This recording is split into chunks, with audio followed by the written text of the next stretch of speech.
Waqala Ibnu Hazm berkata, la dan ba'da asyirki, tidak ada dosa setelah syirik, tidak ada dosa a'dhamu yang lebih besar setelah syirik min tarkis shalah, daripada dosa meninggalkan sholat.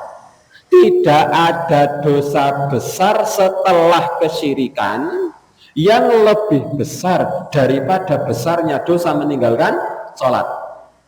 Saged dipun pahami? Oke. Maka zina itu dosa besar, mencuri dosa besar, membunuh dosa besar, tetapi lebih besar lagi dosa orang yang meninggalkan sholat.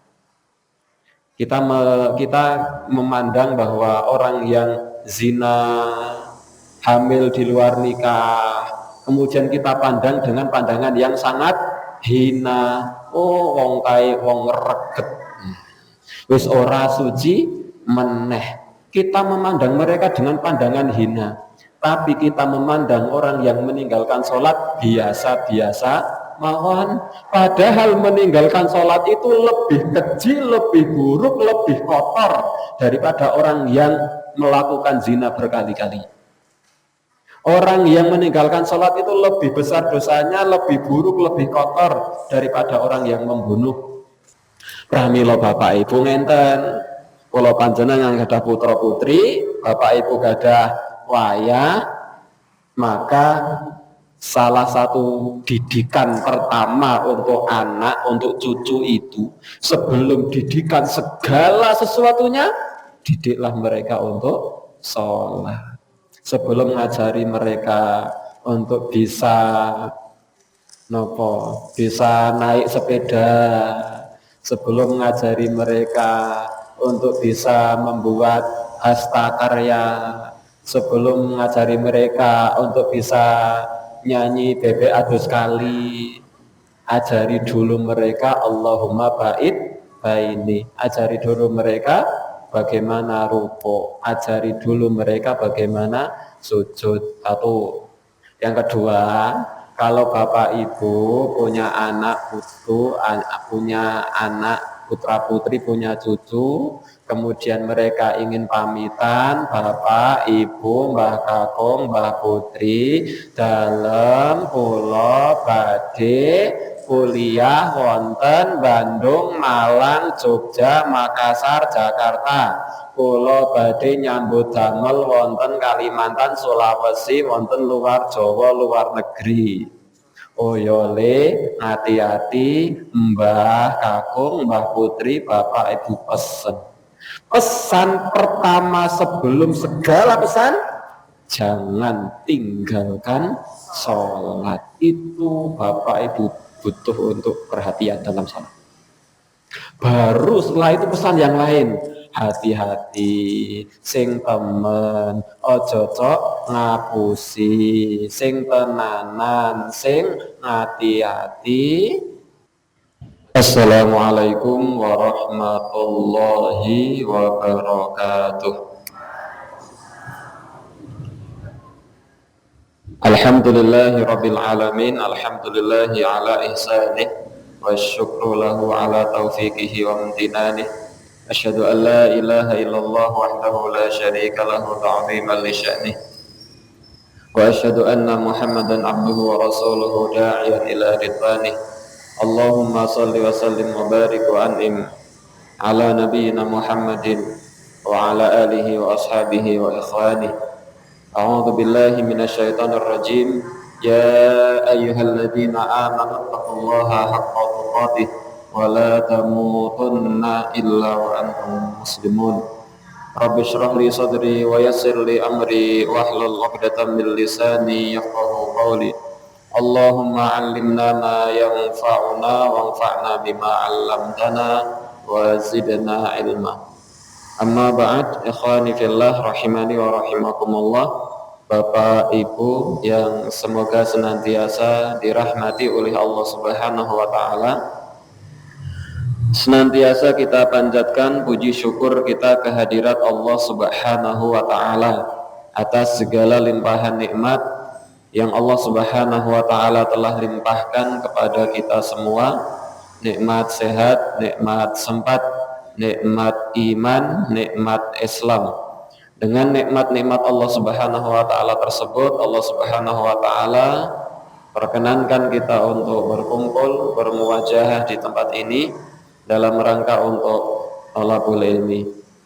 Kami ingatkan kepada diri kami pribadi dan kepada jamaah sekalian untuk meluruskan niat bahwa hadirnya kita di sini benar-benar semata-mata dalam rangka untuk thalabul ilmi, di mana Rasul sallallahu alaihi wasallam bersabda tentang mereka, man salaka tariqan yaltamisu fihi ilman sahalallahu lahu bihi tariqan ilal jannah. Siapa orangnya yang menempuh satu jalan dalam rangka untuk menuntut ilmu, maka Allah Subhanahu wa taala akan mudahkan jalan baginya menuju surga. Salawat dan salam semoga senantiasa tercurahkan kepada panutan kita, teladan kita, Nabi Agung Muhammad sallallahu alaihi wasallam, keluarganya, sahabat-sahabatnya, para tabi'in, tabi'ut tabi'in, dan seluruh umatnya yang istiqomah menjalankan agama Islam sampai datangnya hari kiamat kelak. Bapak Ibu yang semoga senantiasa dirahmati oleh Allah Subhanahu wa taala, pagi hari ini kita akan mengingatkan kepada saya sendiri dan kepada Bapak Ibu sekalian tentang salah satu kewajiban kita sebagai hamba Allah Subhanahu wa taala, dan ini merupakan perkara yang amat sangat penting sekali dalam agama Islam, yaitu tentang perkara sholat. Dan poin bahasan pada pagi hari ini tentang bagaimana kemudian sangat besarnya dosa bagi orang-orang yang kemudian meninggalkan sholat.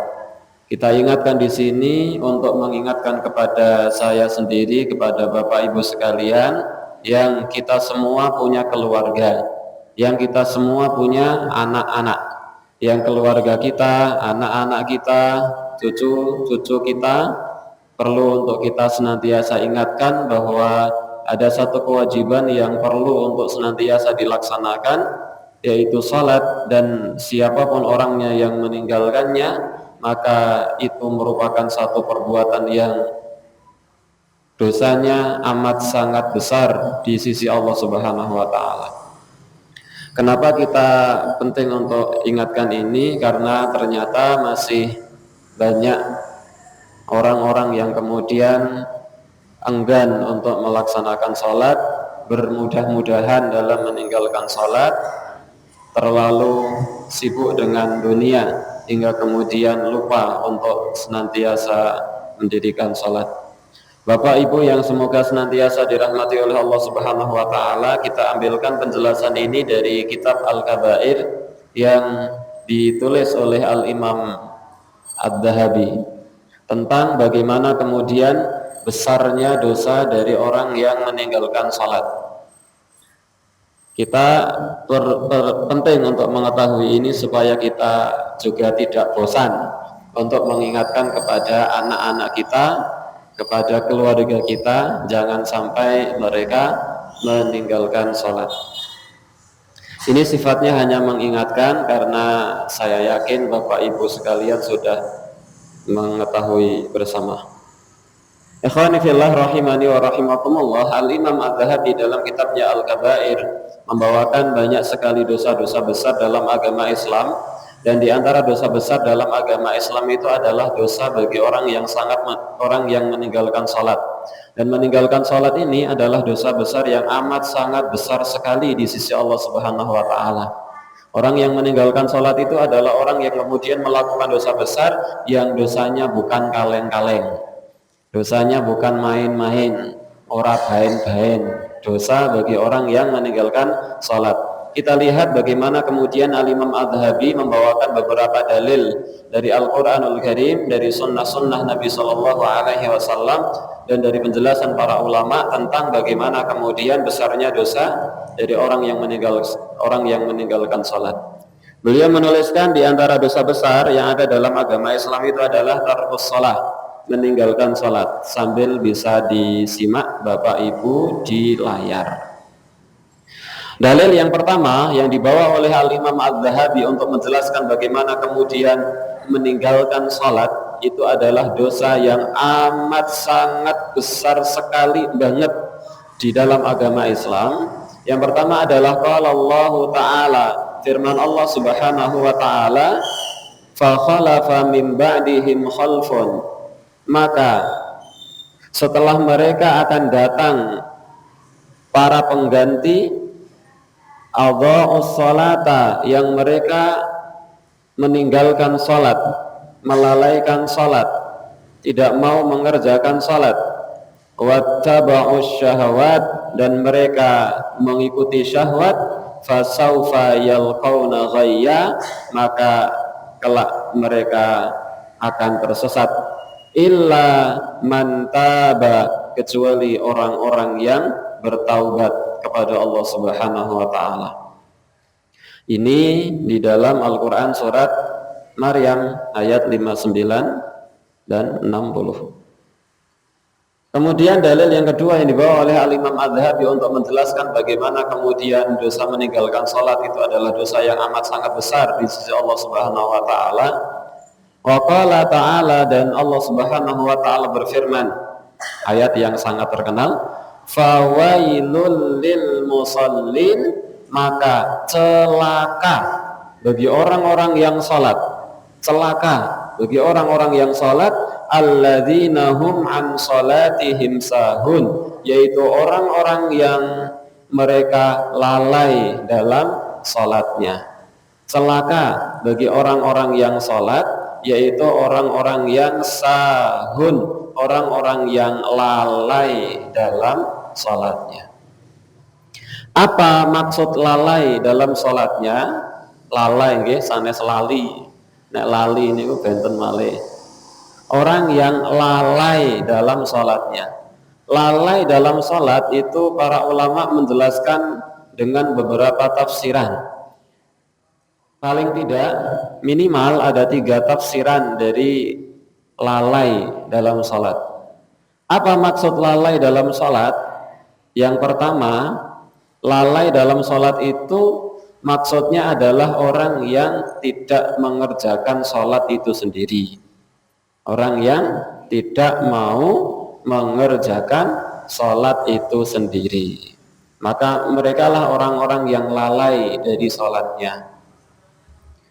Yang kedua, maksud dari lalai dalam sholatnya, yang kedua yang dikatakan oleh, yang dijelaskan oleh para ulama, tafsiran yang kedua dari sahun, orang yang lalai dalam sholatnya itu adalah orang yang menunda waktu sholat hingga akhirnya dia sholat di luar waktu yang telah ditetapkan.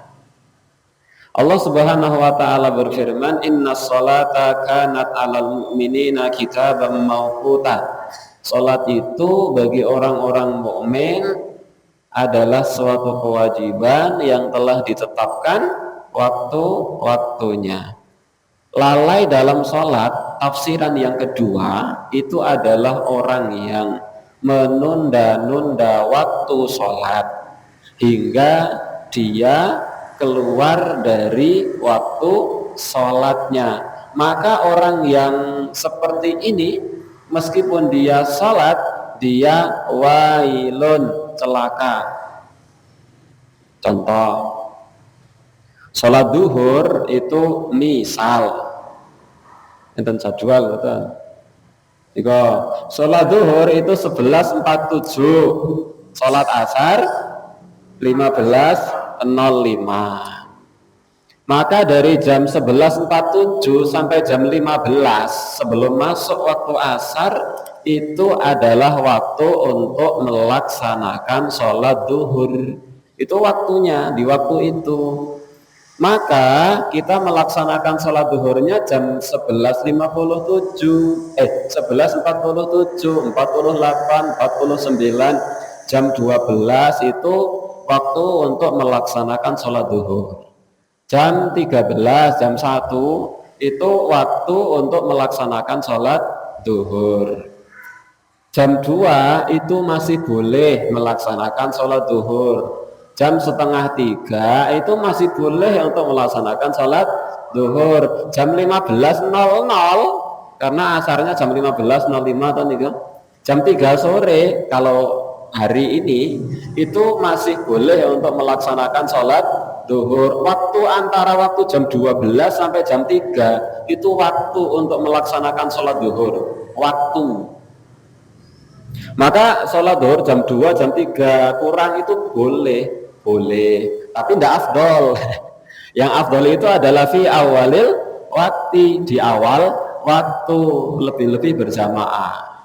Maka sholat duhur yang bagus itu ya setelah jam 11.47 itu, entah 11.48, 11.49, jam 12.00, nah itu waktu untuk sholat duhur yang paling bagus. Waktu di awal waktu sholat. Tapi seandainya sholat jam 1, jam 2, sholatnya sah, tidak batal. Sholatnya sah karena memang itu masih waktu sholat duhur. Tapi kalau sholat duhur jam 3 sore, jam setengah 3, jam 2 itu tidak afdol, tidak pantas. Meskipun boleh, tapi afdolnya di awal waktu. Nah, orang yang lalai dalam sholat itu adalah orang yang begini. Jam 12 pusing santai, iseh waktune ono 3 jam. Jam 1 alah santai, engko isih tekan jam 3. Jam 2 engko sik durung rampung nanggung. Jam 3 kurang, alah kusik engko wae bareng karo asar. Setelah kemudian jam 15.05 masuk waktu sholat asar, dia akhirnya sholat duhur di waktu asar. Itulah orang-orang yang kemudian dikatakan sebagai sahuna, orang-orang yang lalai dalam sholatnya. Sholat duhur tapi dia lakukan di jam 4 sore, dilakukan di jam 5 sore. Sholat asar dia lakukan di jam setengah 7 malam. Sholat maghrib dia lakukan di jam 8 malam. Sholat isya mandang subuh. Sholat subuh jam 7. Jamak kali duha, jamak qashar. Ini orang yang sholat. Maka Allah berfirman, wailun, celaka lil musallin, bagi orang-orang yang sholat itu celaka. Siapa? Alladzina hum an sholatihim sahun, yaitu orang-orang yang dia lalai dalam sholat mereka, itu lalai. Ikhwani fillah, Bapak Ibu rahimani wa rahimakumullah, itu tafsiran yang kedua.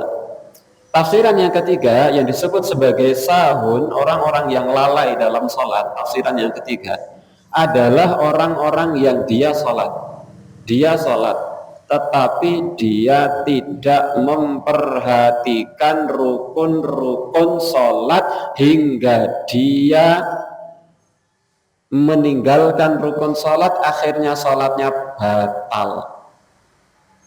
Orang yang tidak memperhatikan rukun-rukun sholat, orang yang abai, lalai dari rukun sholatnya, sehingga sholatnya batal karena dia tidak memperhatikan rukun sholat. Maka dia sholat tapi bisa jadi berpotensi celaka bagi dirinya.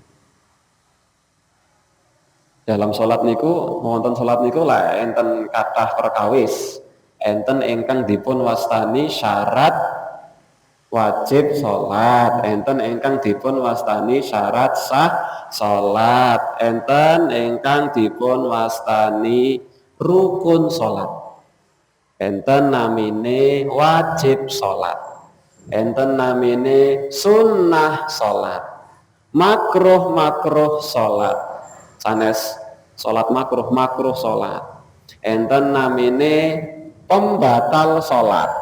Niku benten sedaya. Perkawis ingkang paling penting niku rukun sholat. Rukun sholat niku langkung penting tinimbang wajib sholat. Wajib sholat niku langkung penting tinimbang sunnah sholat. Napa malih rukun sholat niku langkung penting tinimbang wajib sholat kalian sunnah sholat. Rukun salat niku napa? Rukun salat niku perkawis ingkang kula panjenengan kedah lampahi menawi kula panjenengan saweg salat boten pareng dipun tilar.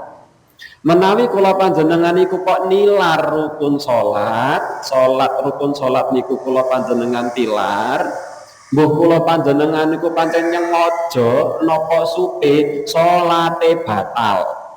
Niku nek rukun salat. Rukun salat itu perkara yang harus dilakukan dalam salat. Kita tidak mengerjakannya baik karena lupa maupun sengaja, salate batal. Niku nek rukun salat. Wah, aku mau kok orang lakoni, haning lali tetep batal. Niku nek rukun salat. Benten kalian wajibatus sholat, wajib sholat. Nek wajib sholat itu perkara yang harus dilakukan dalam sholat. Perkawis ingkang kedah kula panjenengan lampahi wonten lebete sholat niku nek wajib sholat.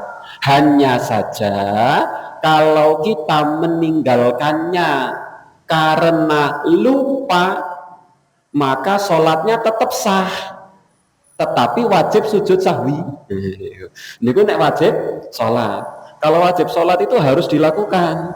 Kalau tidak dilakukan karena sengaja, sholatnya batal. Kalau tidak dilakukan karena sengaja. Tapi kalau tidak dilakukannya karena lupa, sholatnya tetap sah. Yang penting nanti sujud sahwi. Niku nek wajib sholat. Benten malih kalih sunnah sholat. Nek sunah salat niku perkawis ingkang kula panjenengan nggih kudune dilampahi. Tetapi seandainya tidak dilakukan, baik lupa maupun sengaja, salatnya tetap sah. Tetapi harusnya dilakukan. Tapi andai tidak dilakukan, sengaja maupun lupa, tetap sah salatnya. Niku nek sunnah salat. Tapi kalau rukun salat yang di awal tadi, rukun salat harus dilakukan. Kalau tidak dilakukan, sengaja tidak melakukannya atau lupa tidak melakukannya, sholatnya batal, ulangi sholatnya, tidak bisa diganti dengan sujud sahwi. Itu kalau rukun sholat. Apa saja rukun sholat? Satu, bacaan takbiratul ihram, bukan angkat tangannya. Nek angkat tangannya niki sunnah. Bacaan takbiratul ihram maos Allahu Akbar di awal sholat. Yang kedua, membaca surat Al-Fatihah, membaca surat Al-Fatihah, membaca sanes membatin. Bagi imam dan bagi makmum di rakaat ke-3 dan ke-4 atau bagi orang yang sholat sendirian. Hanya adapun bagi makmum yang imamnya bacaannya jahar, maka makmum boleh hanya untuk menyimak boleh. Al-Fatihah membaca. Yang ketiga, rukuk, gerakannya bukan bacaannya, bukan membaca subhana rabbiyal azim atau subhanakallahumma rabbana wa bihamdika allahumma ighfirli, bukan bacaannya, tapi posisi rukuknya, gerakan rukuknya itu rukun sholat. Kalau bacaannya wajib sholat. Bacaannya itu wajib sholat. Tapi kalau posisi ruko itu rukun. Kemudian iktidal, kemudian bangun dari ruko dan iktidal, maka posisi berdiri setelah ruko itu rukun. Adapun membaca Rabbana walakal hamdu itu wajib sholat bagi makmum. Bagi makmum. Tapi bukan rukun. Yang rukun itu posisi berdirinya. Kemudian yang rukun sholat posisi sujud, posisi sujudnya, gerakan sujudnya. Kemudian yang selanjutnya duduk di antara dua sujud. Kemudian yang selanjutnya sujud lagi. Yang selanjutnya sudah dihitung tadi. Kemudian yang selanjutnya adalah tasyahud akhir. Tasyahud akhir. Duduk tasyahud akhir. Yang selanjutnya bacaan tasyahud akhirnya itu juga rukun sholat. Membaca at-tahiyatu lillahi wassalawatu at-thayyibatu dan seterusnya, atau at-tahiyatul mubarakatus salawatut thayyibatu lillah. Itu bacaan tasyahud. Sama duduk tasyahud itu rukun sholat. Nah, kalau tasyahud awal itu bukan rukun sholat, itu wajib sholat. Maka kalau lupa tidak tasyahud awal, sholatnya sah. Yang penting nanti sujud sahwi. Tapi kalau lupa tidak tasyahud akhir, batal sholat. Yang selanjutnya adalah salam. Bacaan bukan olehnya, tapi bacaannya ya rukun. Kemudian yang selanjutnya itu tumakninah. Itu rukun, bukan wajib sholat. Ngopo malih sunnah sholat. Tumakninah itu rukun sholat. Yang saya sampaikan barusan ini adalah apa yang kemudian dijelaskan dalam kitab Al-Fiqhul Muyassar. Ikhwani fillah, Bapak Ibu rahimani wa rahimakumullah. Orang yang tidak memperhatikan rukun sholat hingga kemudian sholatnya batal, maka dia berpotensi celaka meskipun dia sholat. Misalnya di antara rukun sholat itu adalah i'tidal, berdiri tegak setelah ruku. Dia tidak i'tidal. Ketika dia rukuk, ini sami Allah, belum berdiri dia sudah langsung gelosor sujud. Berarti ada satu rukun sholat yang dia tinggalkan, yaitu berdiri setelah rukuk. Maka sholatnya boten sah. Contoh rukun sholat itu adalah tumakninah. Tumakninah itu ketika dia duduk, dia memang bisa membaca doa ketika duduk. Ketika dia i'tidal, dia bisa membaca doa i'tidal meskipun bacaan yang paling singkat. Misalnya ketika duduk di antara dua sujud, dia memang betul-betul bisa duduk dan bisa membaca doanya meskipun bacaannya bacaan yang paling singkat. Setelah sujud, subhanakallah, subhana rabbiyal a'la, atau bacaan yang lain, subhanakallahumma rabbana wa bihamdika allahumma ighfirli. Niku ta doane, sane subhanakallahumma wa bihamdika asyhadu an la ilaha illa anta astaghfiruka. Niku nek aji rampung le ngaji. Subhanakallahumma rabbana wa bihamdika allahumma ighfirli. Kemudian duduk di antara dua sujud, rabbighfirli warhamni wajburni wahdini warzuqni, atau bacaan yang lain. Bacaan yang paling singkat apa? Rabbighfirli. Ketika dia sudah bisa membaca rabbighfirli, maka dia sudah dihitung sebagai orang yang tumakninah, atau orang dulu mengatakan tumakninah. Nah, orang yang kemudian salat dan dia misalnya tidak tumakninah, salat zuhur hanya dilakukan setengah menit, kinten-kinten tumakninah boten. Salat tarawih 7 menit, maka tidak bisa tumakninah. Padahal tumakninah itu adalah rukun salat. Nah, ulama menjelaskan di antara makna sahun yang ketiga itu adalah orang yang sholat tetapi dia tidak memperhatikan rukun-rukun sholat hingga sholatnya batal. Maka mereka lah orang-orang yang sahun, orang yang celaka. Ikhwani fillah rahimani wa rahimakumullah. Orang yang sholat, ya, yang lalai dalam sholatnya, itu saja diancam dengan wailun, celaka. Orang yang sholat tapi lalai dalam sholatnya, itu saja diancam dengan wailun, celaka.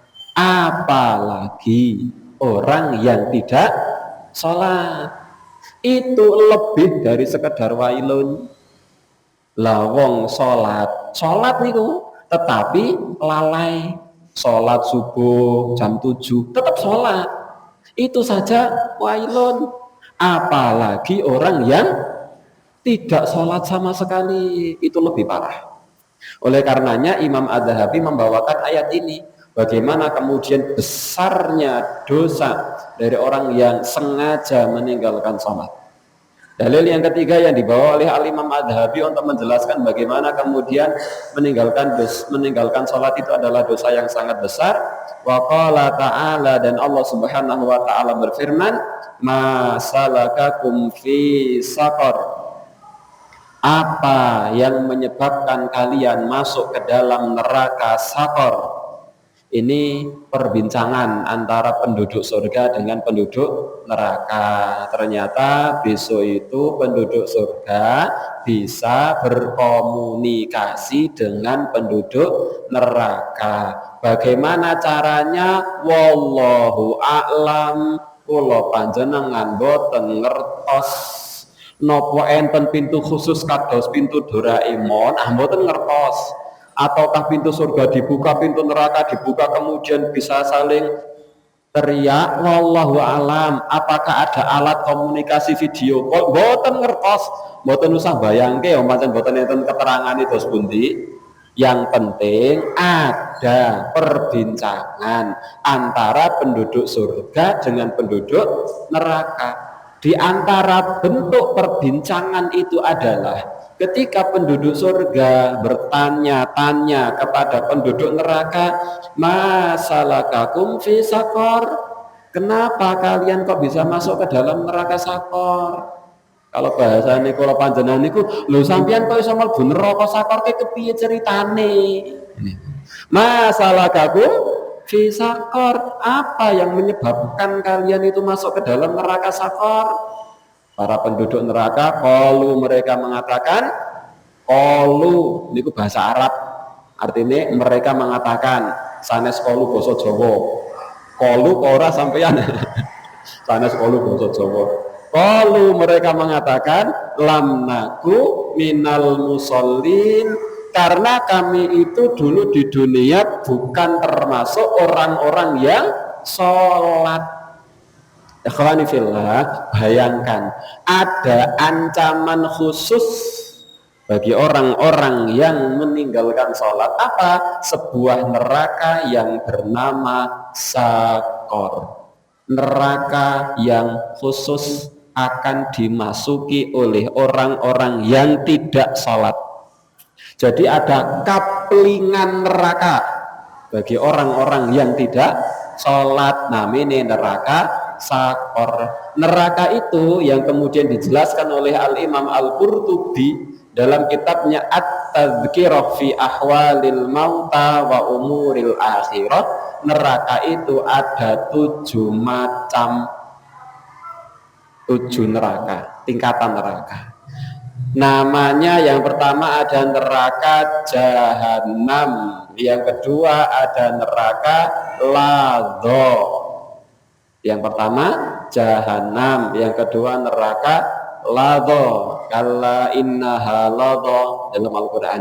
Yang ketiga ada namanya neraka Hutamah, wa ma adraka mal Hutamah, 3. Yang keempat ada namanya neraka Sa'ir, sebagaimana Allah firmankan dalam Al-Quran surat Al-Mulk. Yang kelima ada neraka namanya neraka Saqar. Nah niki masalakakum fi saqar. Yang keenam ada neraka namanya neraka Jahim. Yang ketujuh ada neraka namanya neraka Hawiyah, Narun Hamiyah, neraka Hawiyah. Jadi ada neraka Jahanam, Ladha, Hutamah, Sa'ir, Saqar, apa namanya tadi? Yang keenam Jahim dan Hawiyah. Ini 1 Jahanam. Jadi neraka yang paling terkenal gitu. Jahanam. Yang kedua Ladha. Semua ini disebutkan dalam Al-Quran. Ladha. Yang ketiga Hutamah. Khutamah. Yang keempat sa'ir. Sa'ir. Yang kelima sakor. Yang keenam jahim. Jahim. Jahim. Yang ketujuh hawiyah. Itu nama-nama neraka yang disebutkan oleh Imam Al-Qurtubi dalam kitabnya At-Tadhkirah fi Ahwalil Mauta wa Umuril Akhir. Ini kok. Sering kita dengar neraka wail. Apa itu neraka wail? Kata Imam Al-Qurtubi, wail itu adalah sebuah lembah yang ada di dalam neraka. Di neraka itu ada lembah, namanya lembah wail. Allahu a'lam. Nah, ada neraka yang akan dimasuki oleh orang-orang yang tidak sholat. Neraka itu namanya neraka sakor. Maka bagi orang-orang yang tidak pernah mau sholat, itu ada ancaman bagi mereka masuk neraka, mendapatkan tempat khusus VIP di dalam neraka. VIP-nya neraka salah satunya khusus bagi orang-orang yang tidak sholat, namanya sakor. Maka berhati-hatilah. Maka sekali lagi kita ingatkan kepada saya sendiri dan Bapak Ibu sekalian, yang kalau sudah sergap ngaji ngeten niki insyaallah mboten kok nilar salat niku mboten. Tetapi kita punya anak, kita punya keluarga, bapak-bapak, ibu-ibu punya cucu, kula dereng. Itu yang kemudian perlu untuk senantiasa kita ingatkan. Bukankah banyak yang kemudian masih suka meninggalkan sholat? Kita ingatkan bagaimana kemudian ancamannya luar biasa. Yang ketiga, dalil yang keempat yang dibawa oleh Al-Imam Adz-Dzahabi yang kita skip lewati ini adalah catatan-catatan kaki.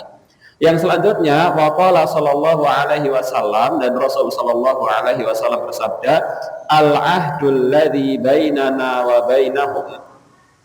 Perjanjian antara kami dengan mereka orang-orang musyrik, orang-orang kafir itu adalah as-salatu, salat.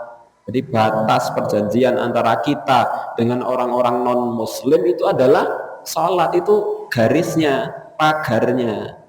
Faman tarokaha, maka siapapun orang yang meninggalkan salat, kok berani meninggalkan salat, faqad kafar, maka dia kufur. Bukan berarti kemudian kalau meninggalkan salat dia menjadi murtad, mboten. Tapi ini amalan, yang amalan ini adalah amalan kekufuran. Amalan berupa meninggalkan sholat, karena sholat itu menjadi pembatas, menjadi pagarnya kita. Perbedaan antara orang muslim dengan orang non muslim itu sholat,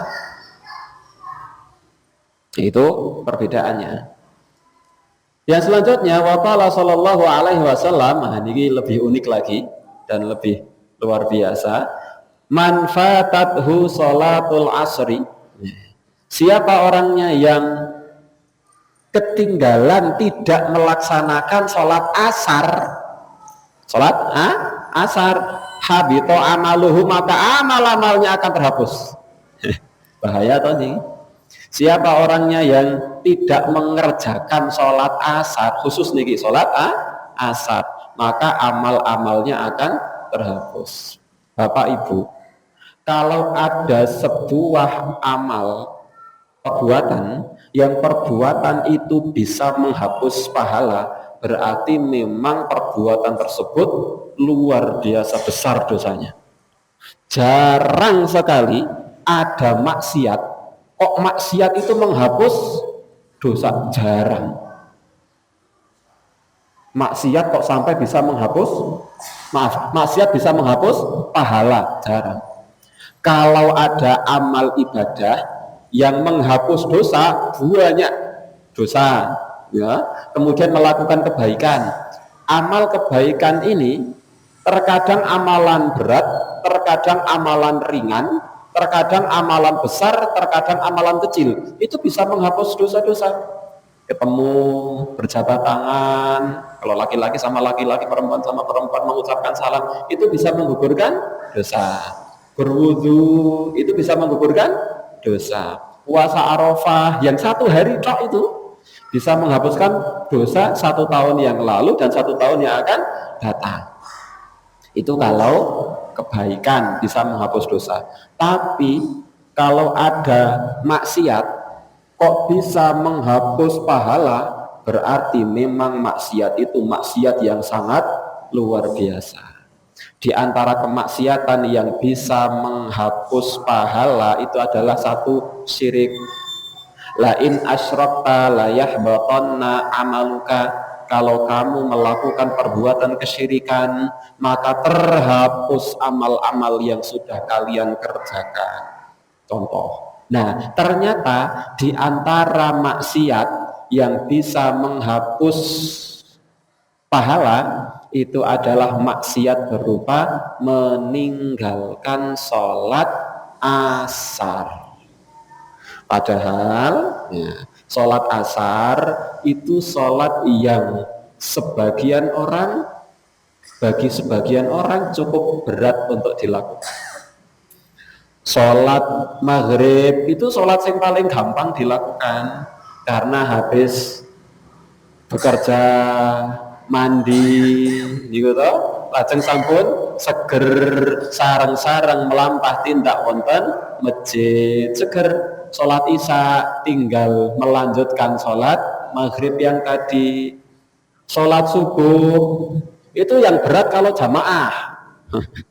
Beratnya sholat subuh itu kalau disuruh jamaah itu baru berat. Tapi kalau sholat subuhnya insya Allah gampang. Sholat subuh yang penting bangun, wudhu, sholat seger.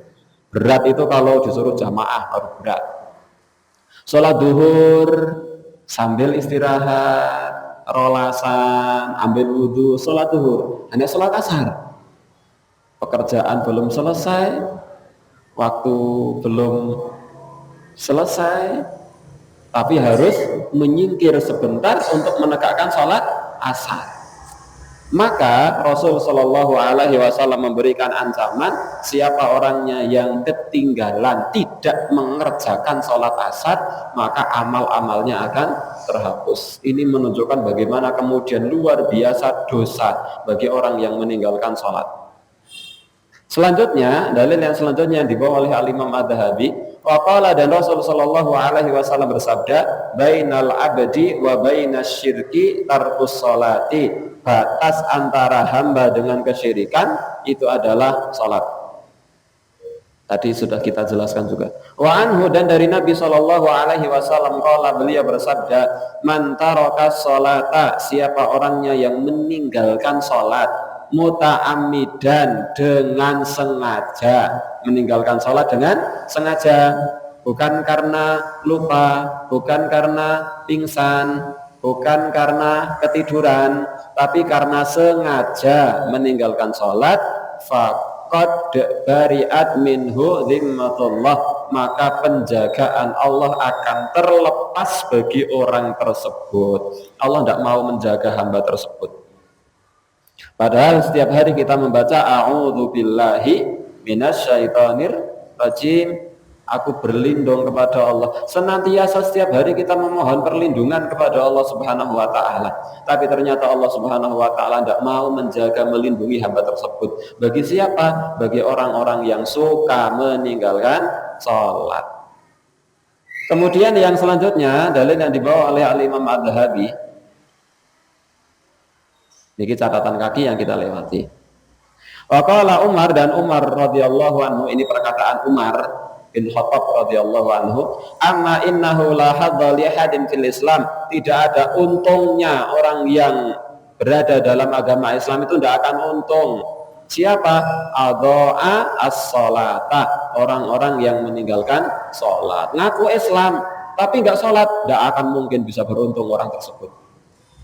KTP-nya tertulis Islam, tapi dia tidak mau sholat, tidak akan untung orang yang seperti itu.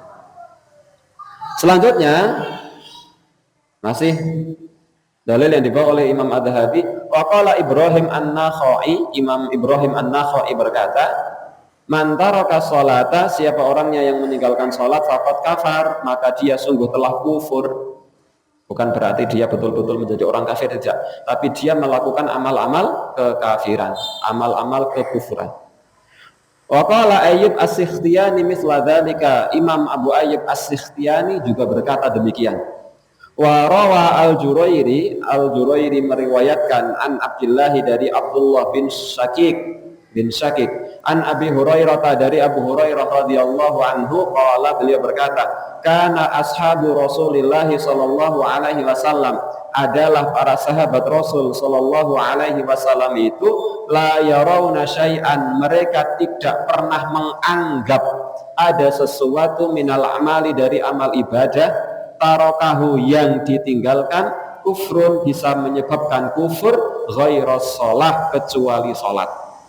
Ini apa yang kemudian dipandang oleh para sahabat Nabi Shallallahu Alaihi Wasallam. Para sahabat Nabi itu tidak pernah memandang ada amal ibadah yang kalau ditinggalkan menyebabkan kufur, tidak ada kecuali sholat.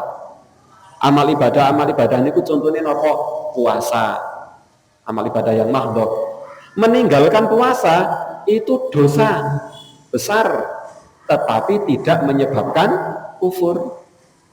Zakat itu wajib kalau sudah mencapai haul dan nisab, baik zakat fitrah maupun zakat mal, wajib.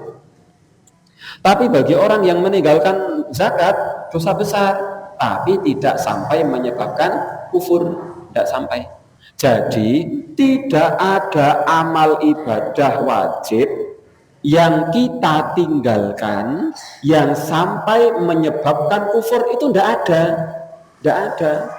Meninggalkan amal ibadah wajib yang sampai menyebabkan kita kufur itu tidak ada, kecuali satu, yaitu meninggalkan sholat, meninggalkan puasa, meninggalkan haji bagi yang mampu, meninggalkan zakat, meninggalkan birrul walidain, meninggalkan thalabul ilmi, meninggalkan semua kewajiban, itu tidak ada yang sampai menyebabkan orang kufur, tidak ada, kecuali meninggalkan sholat, itu bisa menyebabkan orang kufur. Nah, ini pandangan dari para sahabat Nabi Shallallahu Alaihi Wasallam. Jaminan, nah, setunggal malih. Ini saya kata tak liwat-liwati mawon. Kali malih. Waqala Ibnu Hazm berkata, la dan ba'da asyirki, tidak ada dosa setelah syirik, tidak ada dosa a'dhamu yang lebih besar setelah syirik min tarkis shalah, daripada dosa meninggalkan sholat. Tidak ada dosa besar setelah kesyirikan yang lebih besar daripada besarnya dosa meninggalkan sholat. Saged dipun pahami? Okay. Maka zina itu dosa besar, mencuri dosa besar, membunuh dosa besar, tetapi lebih besar lagi dosa orang yang meninggalkan sholat. Kita memandang bahwa orang yang zina, hamil di luar nikah, kemudian kita pandang dengan pandangan yang sangat hina. Oh, wong kae wong reget, wis ora suci meneh. Kita memandang mereka dengan pandangan hina, tapi kita memandang orang yang meninggalkan sholat biasa-biasa mawon. Padahal meninggalkan sholat itu lebih keji, lebih buruk, lebih kotor daripada orang yang melakukan zina berkali-kali. Orang yang meninggalkan sholat itu lebih besar dosanya, lebih buruk, lebih kotor daripada orang yang membunuh. Saat ini viral film naon ya? Ipar adalah maut. Sama mersani. Kula mboten dereng. Itu hadis Nabi. Nabi bersabda, alhamwu al-mautu, kata Nabi. Ipar itu adalah maut. Itu sabda Nabi nggih. Alhamwu al-mautu. Ipar itu adalah maut. Itu sabda Nabi 1500 tahun yang lalu. Orang yang seperti itu, kata cerita sing viral itu dosa besar, tetapi lebih besar lagi orang yang berani meninggalkan sholat. Setunggal malih, tak pilih sing rada gandem apa ini? Sing unik. Ini nggih.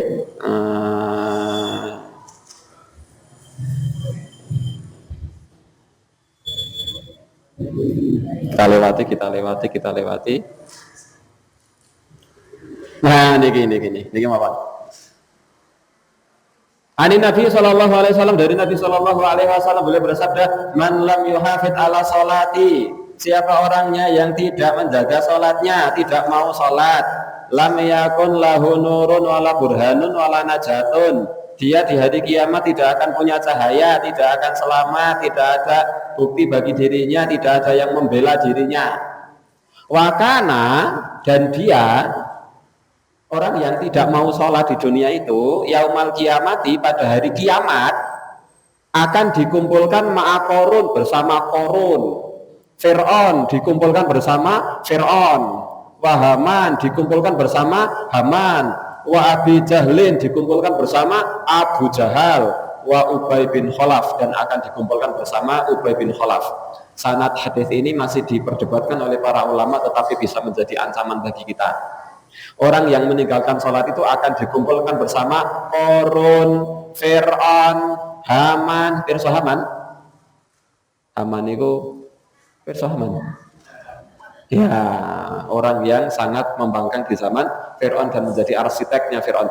Ubay bin Khalaf, Abu Jahal, ini orang yang meninggalkan sholat. Katanya kita ingin dikumpulkan bersama Nabi Muhammad, ternyata meninggalkan sholat. Maka dia bukannya akan dikumpulkan bersama Kanjeng Nabi, tetapi akan dikumpulkan bersama Kanjeng Fir'aun. Gak cuma Fir'aun tambah Korun tambah Ani itu pun ngeri niku. Seandainya kita kok di akhirat dikumpulkan bersama Fir'aun tok niku, ngerinya luar biasa. Napa malih dikumpulkan bersama Korun, Fir'aun, Haman, Abu Jahal, Ubay bin Khalaf. Kinten-kinten niku Korun kali Fir'aun niku mlebu swarga napa neraka? Fir'aun niku. Nah, kalau orang dikumpulkan bersama Fir'aun berarti neraka napa surga? Dan orang yang suka meninggalkan sholat itu akan dikumpulkan bersama Fir'aun, Korun, Haman, Abu Jahal, Ubay bin Khalaf.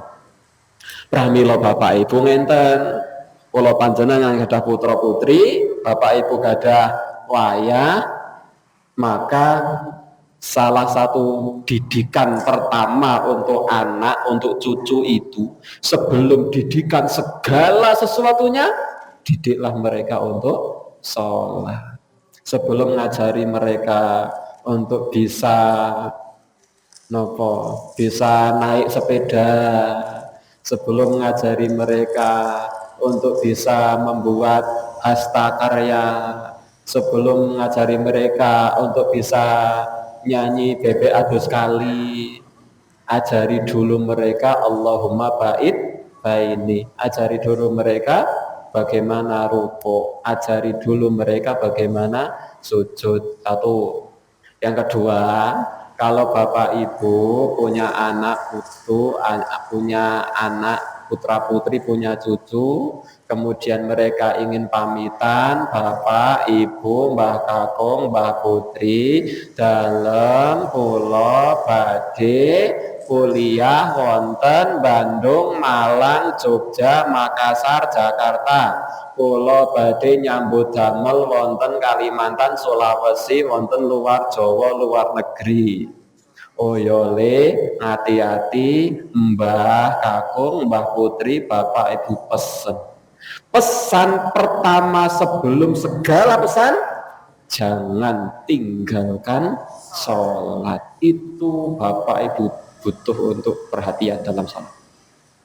Baru setelah itu pesan yang lain, hati-hati, sing temen, ojo cok ngapusi, sing tenanan, sing hati-hati, yo nek duwe duit gawe jajan ora apa-apa, ning yo karo nabung, syukur-syukur investasi. Nek perlu sesuk bali yo karo nggawa calon mantu. Misalnya pesan-pesan itu terserah mau pesan apa silahkan, tapi pesan pertama dan paling utama itu jangan pernah tinggalkan sholat sekali saja. Bapak Ibu tidak akan pernah rela dunia dan akhirat, lahir batin tidak akan rela kalau sampai kamu berani sekali saja meninggalkan sholat. Itu ditanamkan betul-betul kepada anak-anak kita, putra-putri kita. Santai mas, anakku nang omah ya ora ane ninggalke salat. Nggih, teng omah. Nek teng Jawi kula panjenengan boten ngertos. Siapa tahu pesan kita itu adalah pesan yang terhujam kuat dalam hati anak. Dan betul-betul mereka akan memegang teguh pesan dari kita semua. Maka monggo Bapak Ibu, kita yang masih punya keluarga, punya anak, punya cucu, beri pesan kepada mereka ketika mereka ingin kerja, kuliah, jangan pernah tinggalkan sholat. Sholat di luar waktunya saja jangan, apalagi sampai meninggalkan sholat, karena ini ancamannya luar biasa di sisi Allah Subhanahu wa Ta'ala.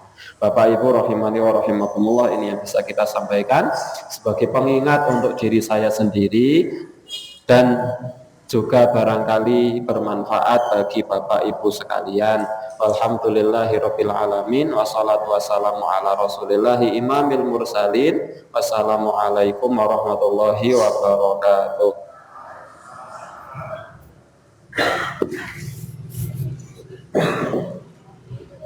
Sesi yang berikutnya tanya jawab. Semoga Bapak ada ibu, semoga katanya kesadaran dia. Assalamualaikum.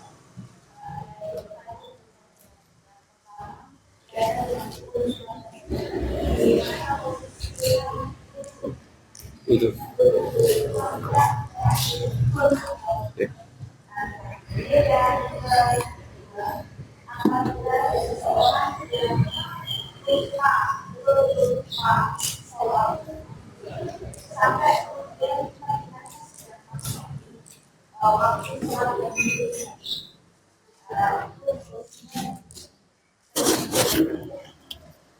Bismillah. Cek. Bismillah. Yang pertama, wudhu itu adalah syarat sah sholat. Syarat sah sholat. Tidak sah sholat seseorang kalau tidak berwudhu bagi yang sudah batal. Tapi kalau belum batal, tidak wudhu juga tidak apa-apa. Jadi wudhu itu bukan rukun sholat, bukan wajib sholat, tapi syarat sah sholat. Syarat agar sholatnya sah, mudahnya. Syarat sah sholat itu adalah syarat agar sholatnya nanti yang kita lakukan menjadi sah. Wudhu itu segandengan dengan menghadap kiblat, sudah masuk waktu sholat, maka itu namanya syarat sah sholat. Yang kedua, kalau kita lupa belum sholat, kemudian kita ingat, maka kita melaksanakan sholat pada saat ingat. Ketika itulah sholat. Misalnya habis bepergian jauh, tadi lupa belum sholat, atau karena ketiduran, betul-betul lupa, bukan karena melupakan diri. Kemudian kita ingat, misalnya subuh jam 8 baru bangun, tidak ada orang yang membangunkan sama sekali, maka ketika itu jam 8 kita langsung bangun, langsung wudhu, langsung sholat subuh. Wallahu ta'ala a'lam. Terima kasih Ustaz. Ada enggak Pak?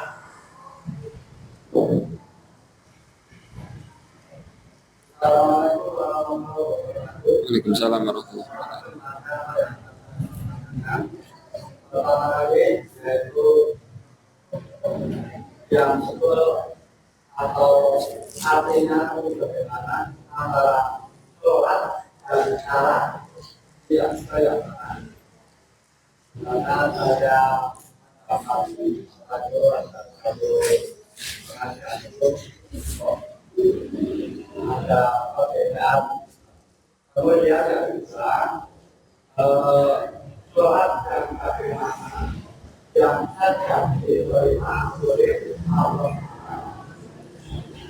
Kemudian yang terakhirnya adalah juga karena ini penting sangat penting pada meskipun kita tidak melaksanakan tapi kita masih ada wajibnya karena dalam sholat itu masih banyak sekali perbedaan yaitu gerakan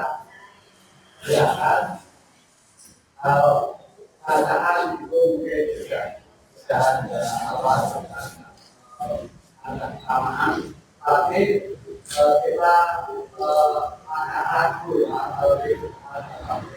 tanda-tandanya kalau saya ini bagaimana sudah diterima ataupun karena tadi gerakan hal ini bersama-sama itu saja dulu Pak bukan saya terakhir yaitu mohon untuk pada partner nanti untuk dalam sholat ini akan diperbanyak dalam kajian-kajian karena kita tahu nanti yang ada besar sangat-sangat sekali pentingnya sholat yang benar supaya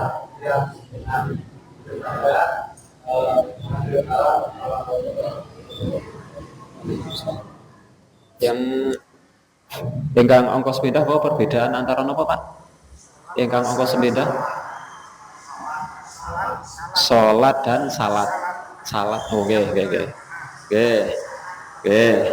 Perbedaan antara sholat dan salat sami mawon. Sholat itu bahasa Arab, salat itu bahasa Jawa. Nggih, niku sami mawon, namung benten bahasa. Sholat. Kalau pengucapan sesuai dengan bahasa Arab yang betul ya sholat.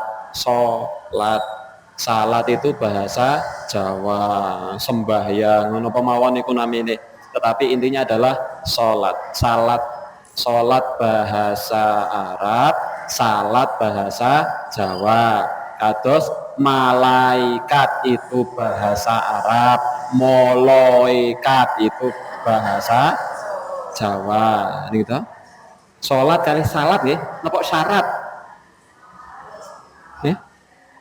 Sholat dan salat nggih. Nggih sami. Jadi hanya perbedaan pelafalan sama. Tetapi kalau ditanya mana yang lebih tepat, kalau yang lebih tepat ya sholat yang lebih tepat. Tapi tidak apa-apa bilang salat. Niku normalih mau. Yang selanjutnya sholat bagaimana yang kemudian diterima? Sholat yang terpenuhi syarat rukunnya. Asalkan syaratnya terpenuhi, rukunnya terpenuhi, insya Allah sholatnya sah dan diterima. Adapun pahalanya hanya Allah yang tahu dan masing-masing orang berbeda-beda pahalanya meskipun sholatnya bareng dalam satu masjid yang sama dengan imam yang sama, bacaannya sama. Sholatnya pahalanya bisa berbeda karena yang satu Allahu Akbar bisa merasapi bismillahirrahmanirrahim disir atau diharkan alhamdulillahirabbil alamin arrahmanirrahim. Yang satunya ketika maliki yaumiddin, wah durung tak entas jemurane, aku durung blonjo. Sama-sama diterima insya Allah, sama-sama sah. Yang penting syarat rukunnya terpenuhi. Kalau masalah pahala kita tidak pernah tahu. Sholat kita, puasa kita, zakat kita, pahalanya berapa, wallahu alam. Kita berharap semoga pahalanya sangat besar. Dan yang ketiga, bagaimana dengan gerakan yang berbeda-beda sholatnya, selama semuanya ada dasarnya, maka boleh untuk dilakukan semuanya. Yang tidak boleh dilakukan kalau tidak ada dasarnya. Contoh ketika sami Allahu liman hamidah, lepas tangannya. Kalau ngatek betul napa-napa nggih? Sami Allahu liman hamidah, ada dasarnya. Sami Allahu liman hamidah, ada dasarnya, maka dua-duanya boleh dilakukan. Yang tidak boleh dilakukan kalau tidak ada dasarnya. Sami Allahu liman hamidah. Mboten bareng. Termasuk angkat tangan, apakah sejajar pundak, sejajar telinga, semuanya ada dasarnya, boleh dilakukan semuanya. Sujud itu tangan dulu atau lutut dulu, semuanya dasarnya kuat dan boleh dilakukan semuanya. Maka biar tidak bingung, niki solusi, biar tidak bingung, untuk mempermudah, maka bagi Bapak Ibu yang Muhammadiyah, ikut saja majelis tarjih Muhammadiyah di HPT jilid 3, itu lengkap bagaimana cara sholat. Bagi Bapak Ibu yang NU, silahkan buka kitab-kitab madhab Syafi'i. Bagi Bapak Ibu yang ikut perhimpunan Al-Irsyad, silahkan saja ikut Dewan Fatwa Perhimpunan Al-Irsyad. Bagi Bapak Ibu yang MTA, ikut saja fatwa-fatwa dari MTA. Tapi Bapak Ibu yang Muhammadiyah, biar mudah dan tidak bingung, buka saja kitab HPT Himpunan Putusan Tarjih jilid yang 3 kalau Bapak Ibu Muhammadiyah.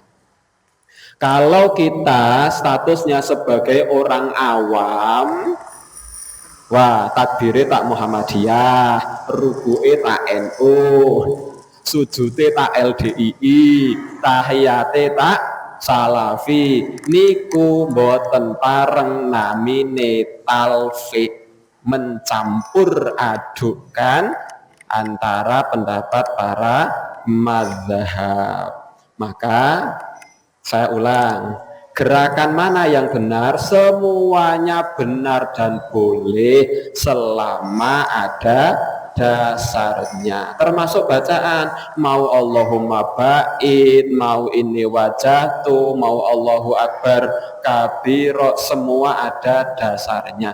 Yang penting ada dasarnya. Itu yang poinnya, poin pertama, yang penting ada dasarnya. Oke? Yuk. Poin yang kedua, untuk mempermudah. Ini untuk mempermudah supaya tidak bingung, bagi Bapak Ibu yang Muhammadiyah, ikuti saja Himpunan Putusan Tarjih Muhammadiyah bab sholat. Saged Bapak Ibu tumbas kitab peting toko buku. Monggo. Dan saya sangat sependapat dengan usulan beliau, perlu kajian khusus tentang sholat, supaya sholat kita betul-betul sholat yang kita melakukan itu betul-betul kita tahu ada dasarnya. Jangan sampai kita sholat hanya ikut-ikutan, biyen bapak ngene kiye yo aku melu. Sing bener orang ngono, luweh sing penting biyen kaya ngene, ampun, perlu ada kajian. Itu saya sangat setuju. Dan saya tambahi, yang saya sampaikan tadi sebenarnya bukan pembahasan tentang fikih sholatnya, tapi pembahasan tentang bagaimana keyakinan kita tentang sholat. Sholat dari sisi akidah, bahwa sholat itu perbuatan yang wajib, yang kalau ditinggalkan dosanya sangat besar. Poinnya teng niku.